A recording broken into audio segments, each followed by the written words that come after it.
Well, hi everybody, it's Diana at Youth Services at Mesa County Libraries. Thank you so much for watching.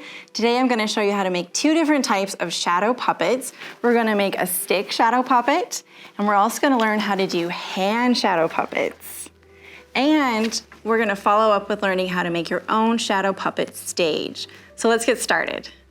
Okay, so here are the supplies that you'll need to make your shadow puppet with the stick. You will need a chopstick. You will need tape, and you will also need a cutout of an animal. I chose to do a brontosaurus just because I like them, but you can do whatever animal you'd like. For that one, I just printed it off on my computer, but if you don't have one handy, you can always draw your own, okay? So you can use a writing utensil, draw it out, and then just cut it out, okay? So you can do that pretty easily. For the hand shadow puppets, I'm going to show you how to do 5 different hand shadow puppets. So of course you just need your hands for that. For the stage, the shadow puppet stage, we need a flashlight, a chair, and a blank wall. Okay, so here's how you make your stick shadow puppet. So you're going to take the back of your puppet and you're just going to simply tape your chopstick onto it, like so. And then you want to just make sure you have lots of room to hold it. And that's all there is to it. All right, so now I'm going to show you how to make a couple of different hand shadow puppets. The first one we're going to learn is the bird. So you're going to take your hands and you're going to have your palms facing you, and you're going to cross your arms, and then you're going to meet your thumbs in the middle, and you're going to make one thumb go up a little bit higher and sort of bend it down to make kind of like a beak. And then you're going to put your fingers together, and then you're just gonna flap like a bird would.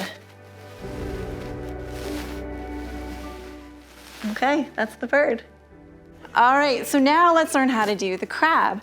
So just like how we did the bird, we're going to have our palms facing us, cross our arms, and then we're going to bend our thumbs down, just so there's like these tiny little nubs. Then we're going to curl in our fingers, and we're gonna crawl that crab. Very nice. Okay, that's the crab. All right, the gorilla now, let's learn how to do that. So you're gonna make 2 fists. You're gonna put one fist on top of the other to make his little eyes. And then you're gonna drop down your thumb so that he can talk. Ooga, ooga, ooga. All right, now let's learn how to do the snail. So we're gonna make 2 fists again. We're gonna put one on top of the other. And on the bottom fist, you're gonna put out 2 thumbs like a peace sign. So that will be the tentacles of our snail. Okay, that's the snail. Lastly, we're gonna learn how to do a swan.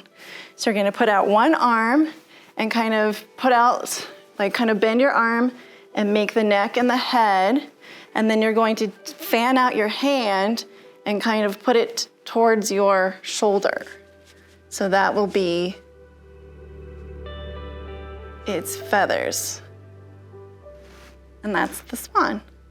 Okay, well, I hope you enjoy making your stick animal puppets and your hand animal puppets, and have so much fun making sounds and movements for all your different puppets. You could even make a puppet show if you're interested. If you're interested in learning more about hand shadow puppetry, we have some books that you can check out at Mesa County Libraries.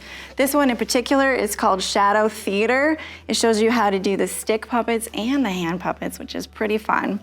If you want to learn more about shadows and light, we do have a couple of books on that topic as well, so you can learn all kinds of cool things.